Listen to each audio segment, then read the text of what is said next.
the Democratic Republic of Sports. The Sportsocracy with ESPN Asheville hosts Tank Spencer and Jeremy Greene.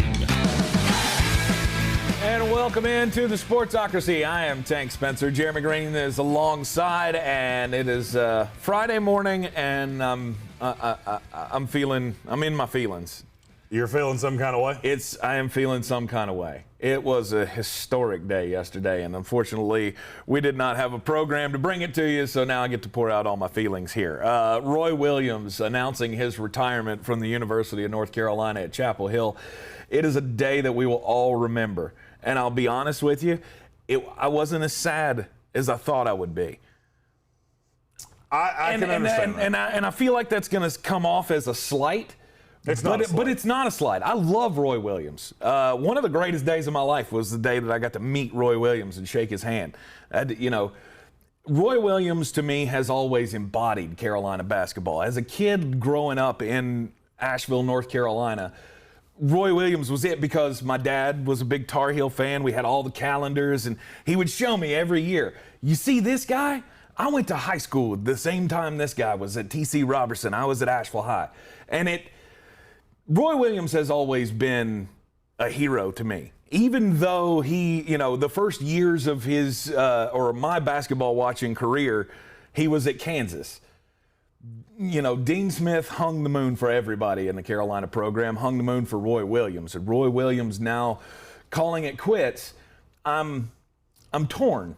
I'm very sad, but I'm also excited about the future for Carolina basketball. And the fact that Roy Williams came out and said he now feels like he's no longer the right man for the job, to me, it marks him down in the annals of history of a guy who can admit that the game may have passed him by, or he's just not able to connect with today's players the way he's supposed to be able to get it done. And he can walk away and have no regrets. Yesterday, watching that press conference of him just saying, I never felt like I was the best guy, but I always thought I was the right guy for the job. And now I don't feel like I'm the right guy for the job. Carolina's going to miss him tremendously. But I'm also kind of happy that it got to end on his own terms, and then he got to end with his last win at home being against Duke. So, there's nothing wrong with that. Right, exactly. So after your little soliloquy, I'll give mine. Roy Williams and I went to the same high school. When they christened our gym, Roy Williams sent a video. Mm-hmm. The guy our gym was named after was his coach in high school. Sat behind him for every national title, a guy that I know quite well, Buddy Baldwin. And Roy was the impetus for me wanting to get into coaching. I never wanted to be a player. I mean, I played as a kid. I never wanted to grow up to be in the NBA. I wanted to grow up to be a coach. And Roy was the guy that gave me hope that I could do that. He was from little Swannanoa, North Carolina, 20 minutes from where I grew up, and he was the impetus for me to say, hey, if he can do it, I can do it. And then I met Roy, and he's this larger-than-life personality, but he's only about 5'9". I've got pictures with him. I'm 6'5", and he looks like a very small human standing next to me. But he's the biggest personality in the room everywhere he goes. And he's such a fun-loving guy and such a wonderful human being. And Carolina's going to 100% miss him. Now, to what he said about not the right man for the job, I 100% understand what he's saying. Mm-hmm. I've said things like this over the course of the last few years. I think you're going to hear things like that, obviously from Roy. I think you'll hear it from Krzyzewski when he leaves. Because this is not what we signed up for. We didn't sign up for shit like this. And you know what the most ironic part of yesterday was? It reminded me so much of Coach Smith. When Dean Smith retired, there was always a badly kept secret that the last class of players he had with Jerry Stackhouse and Anton Jameson Rasheed Wallace, those were the ones that ran him out because this was not what he signed up for. He didn't want to coach the big personality, and Dean Smith was the face of North Carolina. And then the game transitioned, and he felt like this is not for me, and he moved on to other things in his life. And I find it very ironic that I feel like Roy Williams just did the exact same thing. Of I don't want to do this one and done thing. That's not what Roy Williams does. I mean, I look at him, and obviously being a Florida State fan, I look at Leonard Hamilton. I look at them the same way. They bring in these high-level freshmen, but they don't play them. And you know why? Because they feel like you haven't earned your minutes. Yep. You have to earn your minutes to play for me. And that's how I came up, and that's how I believe. And that's not what the game is anymore. And it's just a sad state of affairs that you lose a guy in Roy Williams, what I feel early because of that. The AAUification of college basketball. I don't know if it's too early, though.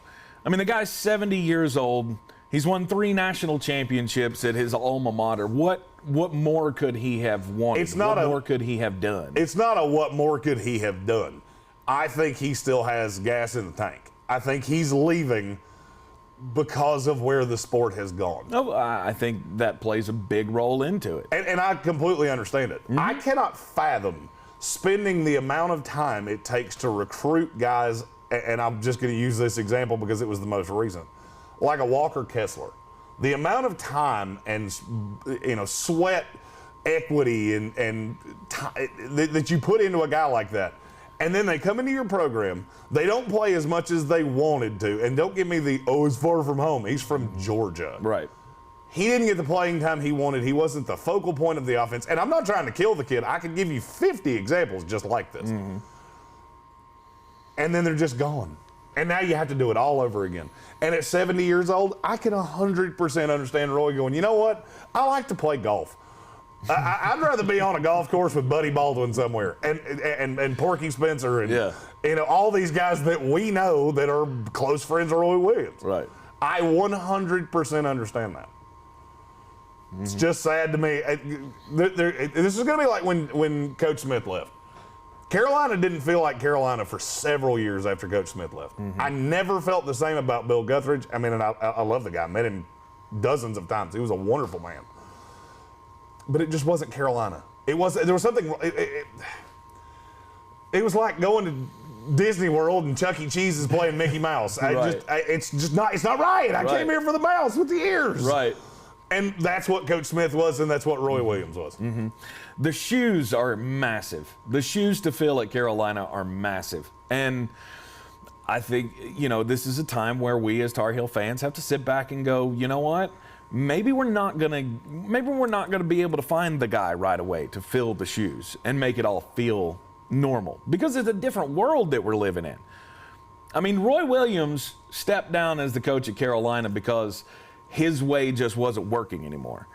And you could see it time after time throughout the season. In his post-game press conferences, they would ask him about the turnovers, and they'd ask him about not sharing the basketball and all of this and not hustling, and I'm trying to tell them, and they're just not listening. He said it over and over this year.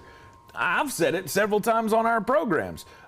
He just feels like he didn't know what else to do to get through to him. And that came out very clearly yesterday in the press conference. And the thing about the way Roy has always coached is it's high intensity, fast paced. You have to have a certain kind of basketball player to do that. I coached exactly the same way. I wanted to go fast because I always felt like if we're controlled fast, they're not used to that and they're not going to be able to adjust to that. That's the premise of that mindset. It goes back to Nolan Richardson. There have been a litany of coaches that have done this that are where guys like me come from. Right. Roy was like the champion of fast-paced offense. The number one thing you're looking for off a rebound is the outlet guy. Well, you got to have a pretty bright point guard to do that. And he's had a ton of them, whether it's Ty Lawson, Raymond Felton, Kendall Marshall. There have been all kinds of guys. That guy's becoming extinct. You're not getting ready-made point guards like that. Jalen Suggs at Gonzaga is a aberration. There's just not that many point guards that can do that at this point. And it be controlled. Which is what was always the premise of Roy's offense, is that we're going to be more controlled than they are. And now you just can't do that anymore because you get these guys from that have been playing AAU. They've been controlling the ball, running isolation basketball, and that's not how Roy worked. And I firmly believe that's why we are where we are right now. Yeah. It's because Roy just got tired of it. And he finally said, you know what? I've done everything I need to do. He will go down as he will be on the Mount Rushmore of college basketball coaches. Fact or fiction? Fact. I mean, to me, it's John Wooden, Dean Smith, Mike Krzyzewski, Roy Williams. That's the four. You get no arguments from me. We get two Carolina I don't even know who guys the on there. fifth could be. I don't even know who you could argue with me. I mean, we got a bunch of people in this room. Does anybody have? Yeah. Yeah, there's several reasons I'm not going to put him on Mount Rushmore. Well, obviously. If you don't know what I'm talking about, fucking Google it. You know that thing? Yeah. That is a statue that would get torn down. Yeah, probably. Brian, put up that graphic. There's a thing when our names come up. Just wait for it, and there it is. You see that not politics thing? Yeah, that's why I'm not going to talk about Adolf Hitler. Yeah. If you don't know what I'm talking about, Google it. Google is a crazy thing. We all know. We all know. You'd be shocked how many people don't know. I mean, yes, Roy Williams is one of the greatest coaches of all time. And obviously, I am very tied to him and will always be in his corner, whatever he decides to do. At 70 years old, walking away, again, there's no hard feelings here. We understand. We have watched the last 2 years as this team has, gotten better over the season, but then just fallen apart in big moments. And the last 4 seasons have ended with blowout losses. And here's the thing. You know who else that's happening to? Krzyzewski. Mm-hmm. The same thing's happening. Yeah. Because the beauty of these guys is they were immaculate teachers of the game.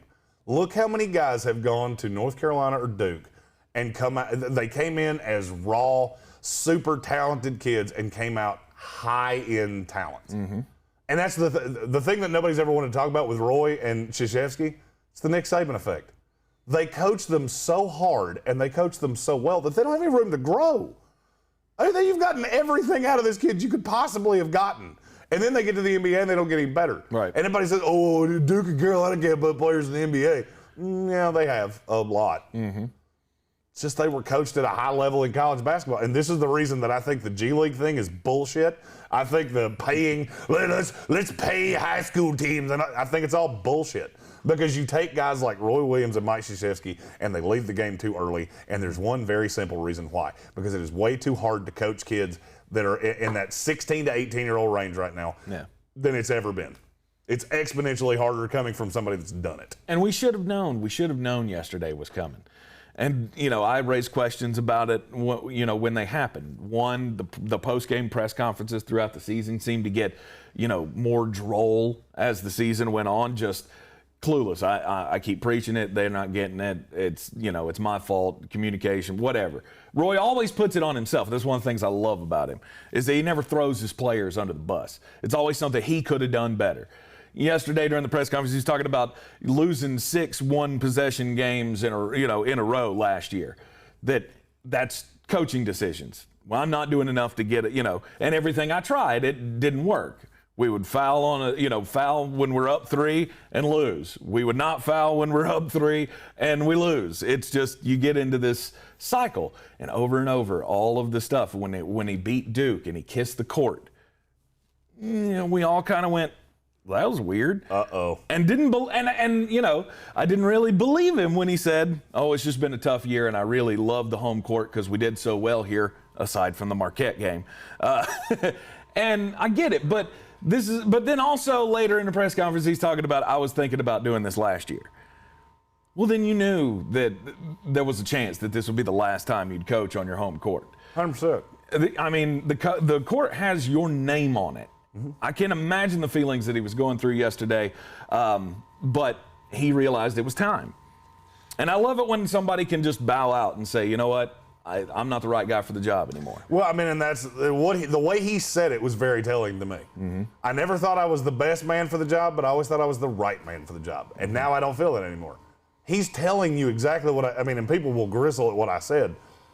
He's telling you exactly what I just said. Mm-hmm. He's saying it without saying it. Because he wanted to go out with class, which is exactly, and that doesn't surprise me in the least. Mm-mm. Roy Williams is the Bobby Bowden of college basketball. The aw shucks, dadgummit, he's going to say things that piss you off every once in a while because he's just a good old Southern boy that doesn't exactly know the PC way to say things. Yeah. They remind me so much of each other, it's unsettling. Mm-hmm. And I loved them both. And the sport is markedly worse losing both. Mm-hmm. College football has not felt the same to me since Bobby Bowden left. Mm-hmm. And that's with winning a national title with Jimbo Fisher. Never felt the same. Yep. And I'm going to be honest with you. I think Carolina, in replacing Roy, is going to struggle because who wants to be the guy that replaces that guy? Exactly. They ran into this with Dean because Dean retired not long before the season started.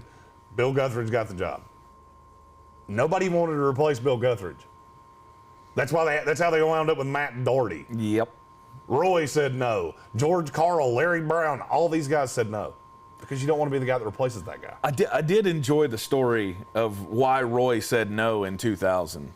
They went to him in 2000, offered him the job after, before the Matt Doherty thing happened. And he said no because he had promised Nick Collison that he was going to be there all 4 years of his career.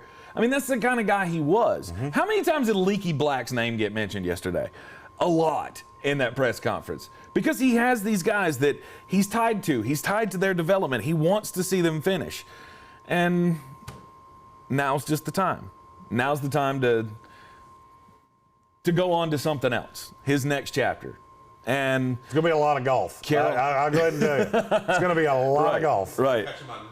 Well, that was the other thing. He said he was at Augusta National the other day, and he was standing on the course thinking about this, thinking about letting go. And he said, when you're at Augusta National and you love golf as much as I do, and you can't enjoy it, then you know decision is time. Yeah, it's time to make that decision. Now, Carolina basketball probably will never be the same. We don't have another guy, in my opinion, that can come in, be the family guy, and take over this program. Well, if you're trying to before we get into the family thing. Yeah. Is this the best job in college basketball? Yes. I agree. Yes. And I don't even think it's debatable. Between facilities and tradition and where you get to live and all of it. I think this is I heard some discussion about this yesterday. Oh, Kentucky's better. Have you ever been to Kentucky? You draw your own conclusions to what I'm trying to say. Stop that. I don't even think it's debatable. No, it's not. This is the best job in college basketball. This is the high watermark for any coach out there. Now, what I absolutely hate about why do you have to stay within the family? I've never understood that. What is the point of that? Because now you've got the two best jobs in college basketball that are going to come open. One's open now. One will be open shortly. Soon. Yeah. You don't have a family guy to replace them. That would be like starting a great restaurant. A wonderful restaurant, and you're a hell of a chef, and you're putting out great dishes. And then you decide you want to retire. And as opposed to hiring another chef, you go, well, I have to let one of my kids do it. And your kids are like an IT guy. And like none of them ever cooked anything in their life. No, it's not that bad. It's pretty well that bad. It's not that bad. Name me, without saying anybody on the staff or Wes Miller, name me a qualified guy that's in the family. And when I say qualified, I am being Joe Biden liberal with how judicious I'm being about what that word means. Name me another one. If you say Jared Haas, I will laugh you out of this room. There it is. Can't. There it is. There's not one. No. The other one you were talking about, I disagree. There are people in the Duke tree that could step in for Coach K. Who? Bobby Hurley. You mean the guy that just went, 18 and 14 with 2 top 50 recruits at Arizona State in the Pac-12? Well, I mean, I'm not saying it's perfect. I'm not saying it's seamless. But I mean, Bobby Hurley would be the call. Don't get me wrong. They're in a lot better shape than Carolina is. No, I don't think they are. I really don't think they are. Between him and Quinn Snyder and Quinn Snyder's Chris not Collins coming back to college. We've already seen that. Stop with Quinn Snyder. He's the 1 seed in the West in the NBA. He's not coming back.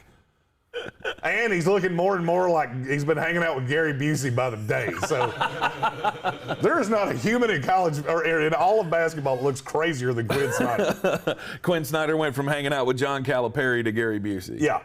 Quinn Snyder looks like a guy that should be in a mental facility because he keeps eating crayons.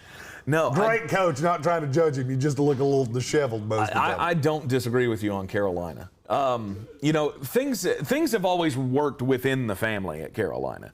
It's just the way it's always been. But why? Because loyalty matters to the Carolina program. And I understand all of that. But how many times do you have to see this go badly before you go, Well, we've seen it going badly once. No. I'm talking about across the whole sporting landscape. Oh, okay. How many Michigan men have we seen blow up at Michigan? Maybe you should stop doing that. Right. I mean, I could give you more examples because Duke's going to do it too. What? Duke will give their job to John Shire or somebody of that level. Somebody that played at Duke, and it's going to be an absolute disaster. Will not be Capel. Can't tell you who it will be. Can tell you who it won't be. Jeff Capel. It won't be somebody that's gone out and failed. So I mean, it could be Bobby Hurley. It could whatever. It's not going to be Jeff Capel. It's not going to be Steve Wojciechowski. Yep, that's another one. Johnny Dawkins is another one. Won't be any of those guys. Mark Allery. But now the question becomes, all right, so if you're Carolina, and let's be really honest here. Oh, we're in the family. Who's your first call? The first call? The first call. The first person that you call with the intent of them taking this job. In the family? Or just period? I'm talking about period.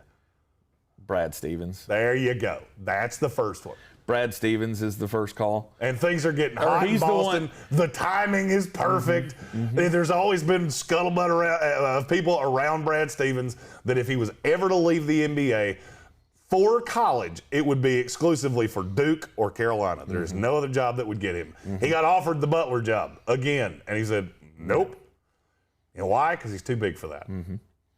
I believe that the first offer should be made to Brad Stevens. That's who you think ultimately takes it. I think that's who, yes, I do. Because yesterday morning, there was an article in the Boston Herald about it's time for him to go. I can't remember if it was the Herald or the Globe. I'm the one that told you about it. It's one of them. Yeah. It was one of the Boston publications that said it's time for Brad Stevens to go. Well, I mean, this has been going on now for about 3 years in the Boston media of Brad Stevens may not be the guy for us. He's got us competitive, but what happens when we get to the playoffs? We can't get the job done. And maybe Brad Stevens just isn't the guy. I think he's a fine NBA coach and a good NBA coach. Do you know what his winning percentage is in the NBA? I would say it's probably 550. On the fucking nose. Yeah. There you go, buddy. 557. Yeah. He's just north of a 500 coach in the NBA. I think he's a college coach. I always have, and I've always thought that. Here's the problem. I don't know that he would walk out on the Celtics before the playoffs. No. Could 100% happen. If he's taking this, if you think that's who's taking this job, that's what's going to happen. Yeah. He will not be the coach of the Boston Celtics going to the playoffs because they're not going to wait until July to hire their coach. This is not. There's not the way the landscape works anymore. I think that is the first offer that you should make in this scenario. I think he's... And maybe wait till Tuesday to make another phone call. That's the one. There it is. Let's wait till Tuesday and make that other phone call. That's who I think takes this job. Mark Few. Yeah. This is the ultimate hire. I like this one better than Brad Stevens because this is a guy that's been in college basketball recruiting at a high-end level and hasn't spent, 8 years in the NBA? Good God. Brad Stevens has been in the NBA for 8 years? Yep. It's been a while. Oh God. I'm been a lot I'm getting old and I don't like it. Well, that's how I was able to nail his winning percentage because he's been in the league for a while. And he's had good teams, yes, but he's also had those right around 500 teams. Has he had a team that's under 500? For the first 2 years, he was under 500. And then he's been no less than 7 games over 500 since. Yeah. Yeah. The worst record he's had since then was 48-34. And that's fine, but you're not winning titles. But it's not Boston. And it's that's not, Boston. Right. That's Boston in a nutshell. Right. And the thing is that you'll always be a college coach to Boston. That's how they're always going to view you because that's who they are. So, I mean, could I see him taking this job? Yes. Do I think it would get very uncomfortable very quickly?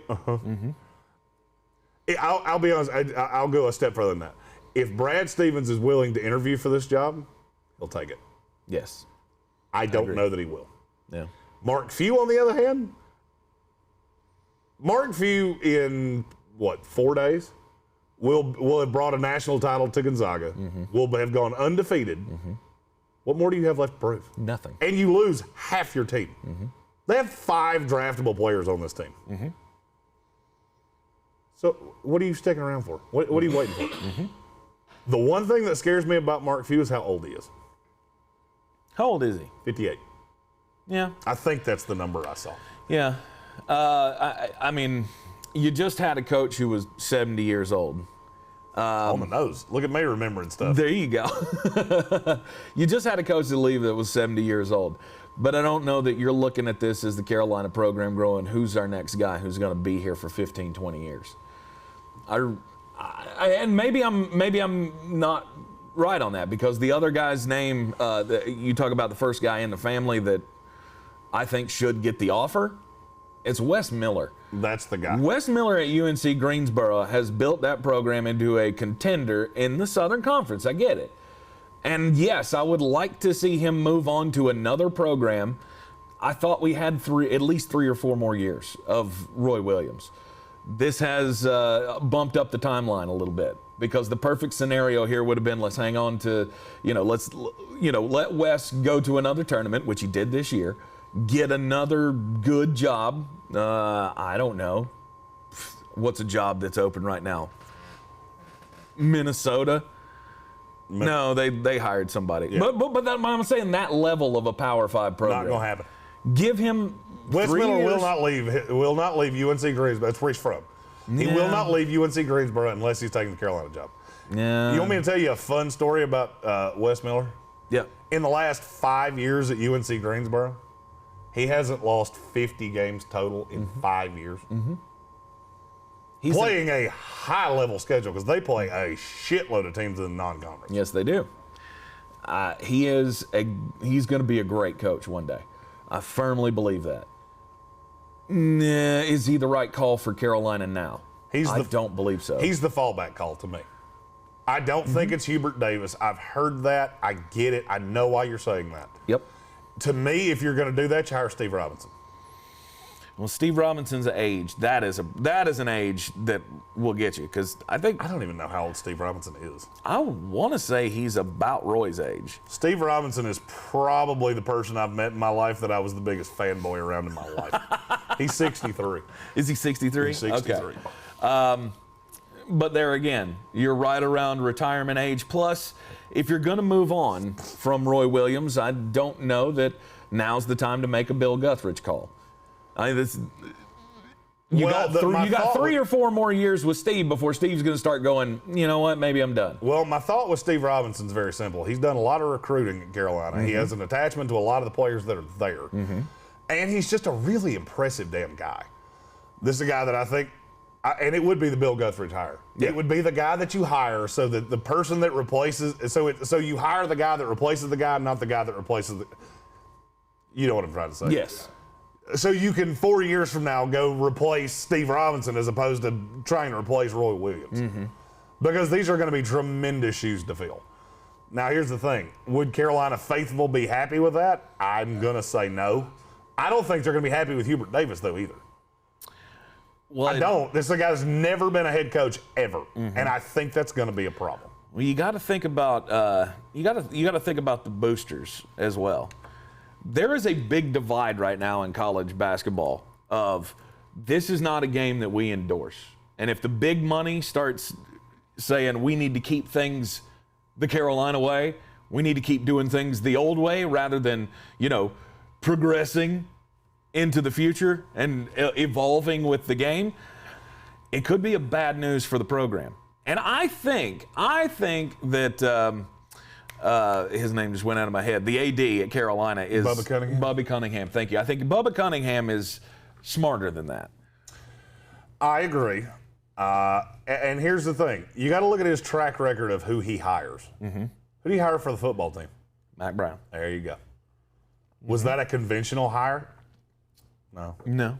Mac Brown had been out of coaching for years. Mm-hmm. He was an analyst for Fox. Mm-hmm. Turned the football program around. Mm-hmm. And the reason I'm saying this, I don't think age is going to be what precludes, whether it's Mark Few, Steve Robinson, whoever takes this job. I don't think age is going to be a problem. Right. I mean, for the love of God, how old is Mac Brown? Oh, he's not 125. Mac Brown's 69 years old. 69. He was hired at Carolina at 66. Mm-hmm. So I don't think age will preclude them from doing anything. Yeah. I don't know. Steve Robinson has been on the bench with Roy Williams for 26 years. That's a long time. It hasn't been that long. Was it not? No. I thought he said that during the press. He was at Florida State in the late 90s. I thought he said that during his. Well, that might have been because he was on his staff before. at Kansas. He was with him at Kansas for a year, and he was with him for all the years at Carolina. Okay, I don't know. So it's however many years Roy was at Carolina, which I don't know if it was a long time. It's that many plus one because he was with him in Kansas for a year. Because he got fired at Florida State the year before. Yeah. Okay. Whatever it turns out to be. It's been a long damn time that he's been on Roy Williams' staff. I'll be honest with you. Roy feels like he's not the right guy for the job. It kind of, I would rankle at believing that someone who's been on his staff for so long can connect with the players in a way that he couldn't. Okay. Before we get out of here, I want to ask you I want to ask you 3 questions phrased as 1 question. Okay. Your favorite choice to succeed Roy Williams would be? Brad Stevens. Mine would be Mark Few. Your second favorite choice to replace Roy Williams would be? Wes Miller. Mine is Wes Miller as well. If you're being a homer and you just want to support a guy because we have a platform and you can, who is that? Hubert Davis. Mine's Steve Robinson. I will firmly put my name behind Steve Robinson. As a guy I've met multiple times and I think the world of. That's the guy. If I had to say this is the guy I want to get this job, it's Steve Robinson. And I've heard every name, whether it's what's his name? Lavelle Moten. Lavelle Moten. I mean, I've heard some Jared Haas. I've heard a bunch of different names. Yep. I would like to put my name behind Steve Robinson. Okay. Not saying that means jack shit. I'm just saying that would be the guy if I had a. Right. I'm not going to say it's best case scenario, but there's a part of me adamantly rooting for it, is that it be Steve Robinson. I also have a soft spot in my heart for Kenny Smith. Kenny Smith was one of my first idols growing up watching Carolina basketball with my dad. Him getting this job, I wouldn't be upset about it, but I just don't know. He's been a candidate for so many jobs, and he's taken none of them. And he's never taken one, and he's got the TNT thing going, and I just don't know if he can coach high-level basketball. It'd be a fun little hire, and I think it would get interest from recruits and things, but I just don't know. Here's the thing that would be alluring to me about whether it's Steve Robinson, Hubert Davis, or Kenny Smith. I think they would keep the staff intact. Sean May, Kendall Marshall, Steve and Hubert, I think would all have a role inside this program if any of those 3 guys got this job. And there's something to be said for that, to me. Yeah. I firmly don't believe that. I don't think Brad Stevens is coming. I understand the timing is good because Boston's getting restless and all these other things. The timeline doesn't work. That's my problem. Yeah. Is that I don't see how he's going to hop on a plane and fly to Chapel Hill or vice versa. Bubba Cunningham's going to land in Boston and everybody and their brother not go, oh shit. We live in a social media age. It's just the way it happens. I don't see how that happens. Now, what I could see is Mark Few is open and honest because he's done this before. I don't know if you remember this or not. Mark Few took another job. Did he? Minnesota. And then backed out. Now, that's been quite some time ago. I could see a path where Mark Few says, I brought a national title. A lot of my guys are leaving. It's time for a new challenge. Yeah. I'm leaving this program in great shape. I'm ready for my final challenge. I could see the path to that. And then he can bring all of those top recruits to Carolina with him that he's got next year.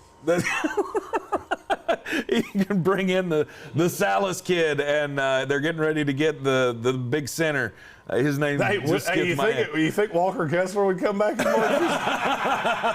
He could. He very well could. He's a big fan of Mark Few. He very well could. I really don't know where it leads us with Carolina basketball, but like I said, I am very, very excited about the future of where this could take us. As am I. Closing thought. Who takes this job? You have to put your name on a guy right now. Who is it? Wes Miller. That's mine too. I think he's the only guy that won't be too afraid of the challenge to be the next guy. He's the only one in the family. Yep. But I will say, my parting thought, I really hope they do give Steve Robinson an interview. Mm-hmm. And, big thanks to Roy. Roy has meant a lot in my life. Mm-hmm. And a lot of where I am today has loose affiliations to Roy Williams. Roy continually said that he was not the best guy for this job. He felt he was the right guy for this job, and he would never say that he was the best guy for this job. I will say it. I will too. Roy Williams was the best guy for this job. Carolina has saved Carolina basketball. North Carolina has had, in the last 50 years, the best man for this job for 46 of them, between Coach Smith and between Roy Williams. Mm-hmm. And they just don't. Coaches are not made like Dean Smith and Roy Williams anymore. Yep. So Carolina fans, whoever the replacement is, it's not going to be Roy. Just give him a chance, and happy trails, Roy. 2005, 2009, 2017, national daggum champions, and it's all because of Roy Williams. And we'll never forget it, and we'll owe him everything moving forward. I'm Tank Spencer. He's Jeremy Greene. Dadgum. You're in the Sportsocracy. Be sure to like and subscribe. We are in the Wicked Weed studio, wickedweedbrewing.com. Drink different. Don't forget to check us out this afternoon on ESPN Asheville. Well, yes, we'll talk more Roy Williams, but also get into the Final Four this weekend and all the other coaching changes that are happening around college basketball. We'll see you next time.